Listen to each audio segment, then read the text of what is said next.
ஒவ்வொரு நீங்கள் இந்த ஒரு இதுல இவருக்கு சொல்கின்ற பொழுது ஒரு விஷயத்தை சொன்ன இந்த கட்டின காசை திரும்ப எடுக்கிறது என்றால் கட்டுறதுல பிரயோசனம் இல்லை என்று அது என்ன அது பிரிய மோட்டிவேஷன் வந்து கட்டின ஆசை திருப்பி எடுக்கணும் அதற்காக தான் அந்த கேஷ்பேக் இன்சூரன்ஸ் எடுக்கிறேன்னு சொன்னால் அதில் ஒரு பிரயோசனம் இல்லை என்னன்னு சொன்னால் நீங்கள் 20 வருஷத்துக்கு தான் உங்களுக்கு இன்சூரன்ஸ் கட்டி முடிக்க போறீங்க 20 வருஷத்துல அதுக்கு பிறகு நீங்க கட்டின ஆசை முழுக்களும் தருவினம் சொன்னால் அதுக்கு பிறகு உங்களுக்கு இன்சூரன்ஸ் இருக்காது நீங்க காசு எடுத்தீங்கன்னா இன்சூரன்ஸ் இருக்காது பரவாயில்ல தானே திரும்ப நாங்க ஒரு பாலிசி போடலாம் தானே இல்ல அந்த நேரம் உங்களுக்கு மெடிக்கல் ப்ராப்ளம்னு சொன்னால் ஓஹோ வேற ஒரு பாலிசி போடல உங்களோட மந்த்லி பேமெண்ட்டும் கூட வரும் அந்த ஏஜ்ல உங்களுக்கு என்ன ஏஜோ அதுக்கு பிரீமியம் தான் கட்ட வேண்டிய ஒரு நிலைமை ஏற்படும் அப்ப நீங்கள் கட்டிய காசை திருப்பி எடுத்தால் உங்களுக்கு இன்சூரன்ஸ் இருக்காது அப்ப அதை நான் சொன்னாலும் இந்த கேஷ்பேக் இன்சூரன்ஸ் சொல்லி நீங்கள் $150 கட்டுறதுல பார்க்க உதாரணமாக 20 வருஷம் தான் உங்களுக்கு கவரேஜ் தேவை என்று சொன்னால் நீங்கள் ஒரு டேர்ம் இன்சூரன்ஸ் எடுத்து போட்டு அந்த நீங்கள் எக்ஸ்ட்ராவா கட்டுற $100 நீங்கள் பிள்ளைகளுக்கு ஒரு RSCB போட்டால் அது உங்களுக்கு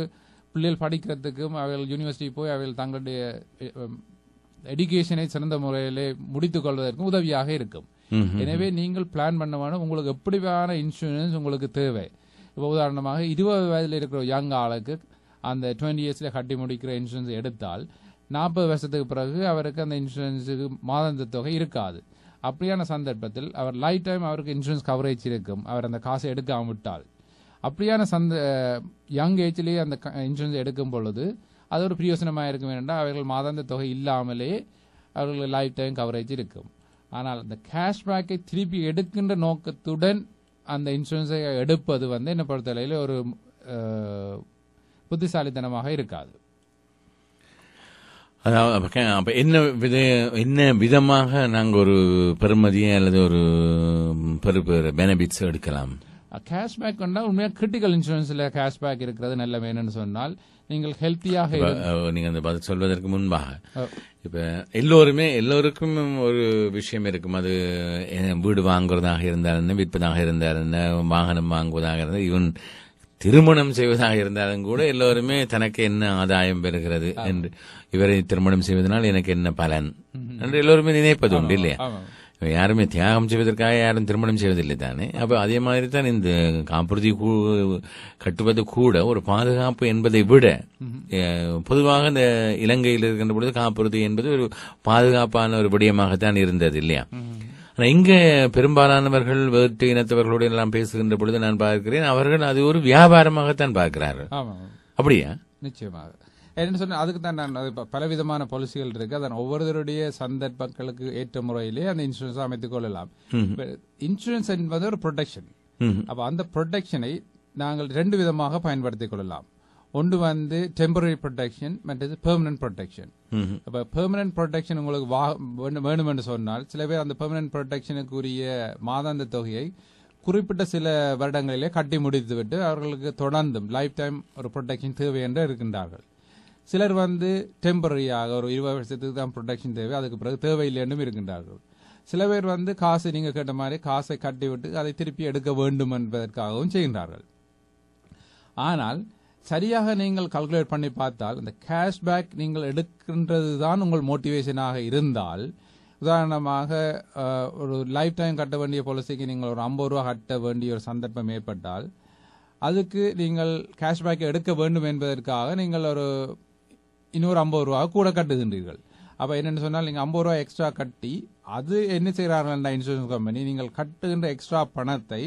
அவர்கள் சேமிப்பில் இட்டு 20 வருடங்களிலே உங்க அந்த பணம் $50 படி கட்டிய பணம் 20 வருடங்களே உங்களுக்கு டோட்டலாக கட்டிய பணத்துக்கு ஈக்குவலாக வரும் பொழுது அது அவர் உங்களுக்கு திருப்பி தருகின்றார்கள் அப்ப அதை நீங்கள் சரியாக நீங்கள் கால்குலேட் பண்ண வேண்டும் என்று சொன்னால் நீங்கள் கட்டிய பணத்தை தான் அவர்கள் திருப்பி தருகின்றார்கள் ஆனால் இந்த கேஷ்பேக் என்றது வந்து அது விற்கிறதுக்காக ஒரு சொல்லப்படுகின்ற வார்த்தை என்னன்னு சொன்னால் நீங்கள் 100,000 இன்சூரன்ஸ் இருந்தால் அந்த 20 வருஷத்திலே கட்டி முடிக்கிற பாலிசியிலே இருக்கின்ற கேஷ் வேல்யூ வந்து அந்த கம்பெனிக்குரிய கேஷ் வேல்யூ அது உங்களுக்கு தரமாட்டார்கள் பாலிசியை கேன்சல் பண்ணாதான் அந்த கேஷ் வேல்யூ தருவார்கள் அப்ப எவ்வளவுதான் அந்த பாலிசியிலே கேஷ் வேல்யூ இருந்தாலும் நீங்கள் இன்சூரன்ஸ் தொகையை மட்டுமே உங்களுக்கு தருவார்களே தவிர அந்த கேஷ் வேல்யூ வந்து உங்களுக்கு தரமாட்டார்கள் அது வந்து கம்பெனிக்குரிய அசெட்டாகவே கருதப்படும் அப்ப அந்த கேஷ் பாலிசி என்பது வந்து ஒருவரை சரியான முறையிலே ஒரு ஹாப்பியாக வைத்திருப்பதற்காக சொல்லப்படுகின்ற வார்த்தை என்றே நான் கூற விரும்புகின்றேன். ஏனென்று சொன்னால்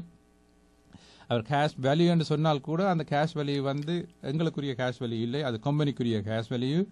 நீங்கள் அந்த பாலிசியை கேன்சல் பண்ணி அந்த கேஷ் வேல்யூ எடுக்கும் பொழுது அந்த கம்பெனி ஹாப்பியாக இருக்கும். என்னன்னு சொன்னால் இன்ஸ்டெட் ஆஃப் 100,000 பே பண்றதிலும் பார்க்க நீங்கள் கட்டிய பணத்தை நீங்கள் எடுக்கும் பொழுது அவர்களுக்கு ஒரு லயபிலிட்டியும் இல்லாமல் போகின்றது. அந்த சந்தர்ப்பத்தில் அப்படியான பாலிசியை அவர்கள் ஊக்குவிக்கின்றார்கள். ஏனென்றால் நீங்கள் காசை எடுப்பீர்களாக இருந்தால் அந்த பாலிசி கேன்சல் பண்ணப்படும் பொழுது அவர்கள் 100,000 பே பண்ண வேண்டிய ஒரு நிலையில் இருந்து மாறி நீங்கள் கட்டிய பணத்தை நீங்கள் எடுத்து கொண்டு போவதில் அவர்கள் ஹாப்பியாக இருக்கும். எனவே நீங்கள் உங்களுடைய பெனிஃபிட்டை பார்த்து அந்த தேவைக்கு ஏற்ற முறையிலே நீங்கள் உங்களுக்கு எப்படியான பாலிசி தேவை என்பதை நீங்கள் தான் புரிந்து கொள்ள வேண்டும். அப்ப கேஷ்பேக் என்று சொல்லி அது ஒரு என்ன சொன்னால் அது ஒரு ஈஸியான கேஷ்பேக் என்று சொன்னால் எல்லாரும் அந்த பாலிசியை எடுப்பார்கள். ஆனால் நீங்கள் சரியான முறையிலே கால்குலேட் பண்ணி பார்த்தீர்கள் என்று சொன்னால் ஒருத்தருமே ஃப்ரீயாக செய்ய மாட்டார்கள். அவர்கள் கேஷை உங்களுக்கு தரும் பொழுது அதை விட அவர்களுக்கு அதிகமாக பணம் கிடைக்கின்றபடியினால் தான் அதை திருப்பி தருகின்றார்கள். என்றால் கம்பெனி ஒருத்தரும் கம்பெனியாக அவர்கள் தங்களுடைய காசை உங்களுக்கு ஒரு காலமும் தரப்போறதில்லை. நீங்கள் கட்டிய பணத்தை தான் அவர்கள் தருகின்றார்கள். அதில் ஒரு லாபம் சம்பாதிப்பது லாபம் எடுத்துக்கொண்டு மிச்சத்தை தான் உங்களுக்கு தருகின்றார்கள். அப்ப நீங்கள் உங்களுடைய காசை கொடுத்து திருப்பி அதை அவர்களிடம் பெற்றுக்கொள்வதில் ஒரு பயணம் இல்லை என்பதே என்ற கருத்து.